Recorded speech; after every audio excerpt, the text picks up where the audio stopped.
AP CM చంద్రబాబుపై YCP మాజీ మంత్రి ఆర్కే రోజా ఫైర్ అయ్యారు. రాయలసీమను వెన్నుపోటు పొడిచిన వ్యక్తి చంద్రబాబు అని తెలిపారు. రాయలసీమకు వెన్నుపోటు పొడిచిన వ్యక్తి చంద్రబాబు. రాయలసీమ లిఫ్ట్ ఇరిగేషన్ 2,000 కోట్ల ఖర్చు చేయలేని చంద్రబాబు 2 లక్షల కోట్లు అమరావతికి ఎలా ఖర్చు చేస్తారని ప్రశ్నించారు. ఈ 2 ఏళ్లలో 8,000 కోట్లు అమరావతికి ఖర్చు చేశామన్నారు. తెలంగాణ సీఎం రేవంత్ రెడ్డితో కలిసి చేసుకున్న ఒప్పందం వ్యక్తి చంద్రబాబు అని ఆరోపించారు. సీఎం చంద్రబాబు ఏపీ ప్రయోజనాలను తెలంగాణకు తాకట్టు పెట్టారని ఆరోపించారు. రాయలసీమ ద్రోహి ఈ ప్రాంతంలో పుట్టడం ఏపీ ప్రజల దురదృష్టమని తెలిపారు ఆర్కే రోజా. ఈరోజు చంద్రబాబు నాయుడు అధికారంలో ఉంటే కుల గజ్జతో అహంకారంతో చంద్రబాబు నాయుడు వేసే అవినీతి బిస్కెట్ల కోసం నువ్వు వైఎస్ఆర్ కాంగ్రెస్ పార్టీ కుటుంబ సభ్యుల్ని అలాగే నాయకుల కుటుంబ సభ్యుల్ని ఇష్టం వచ్చినట్టు మాట్లాడుతుంటే చూస్తూ ఊరుకున్నారనుకున్నావా? ఈరోజు నీ పత్రికల్ని, ఈరోజు నీ ఫోటోల్ని ఎలా తగలబెట్టామో రాష్ట్రంలో ఉన్న మహిళలంతా కూడా నీ కొవ్వుని కరిగించేదానికి అదే విధంగా రెడీగా ఉన్నారని కూడా ఈ సందర్భంగా తెలియజేసుకుంటున్నాను.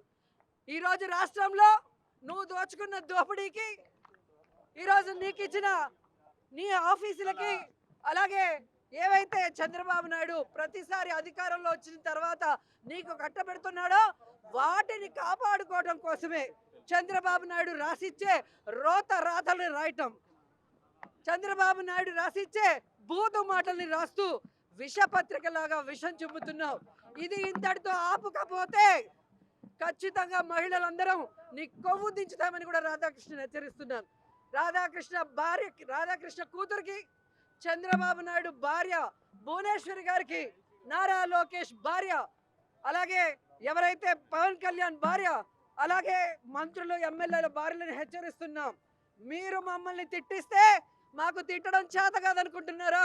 మాకు సంస్కారం అడ్డొస్తుంది కాబట్టి, చదువుకున్న వాళ్ళం, విలువలు తెలిసిన వాళ్ళం కాబట్టి ఈరోజు మేము ఇంతవరకు మీకు హెచ్చరిస్తూ వదిలేసాం. కానీ ఇక మేము మొదలు పెడితే మీరంతా బయటకు కూడా అడుగు పెట్టలేక సిగ్గుతో చచ్చిపోతారని కూడా ఈ సందర్భంగా తెలియజేసుకుంటున్నా. ఈరోజు చంద్రబాబు నాయుడు అధికారంలో ఉంటే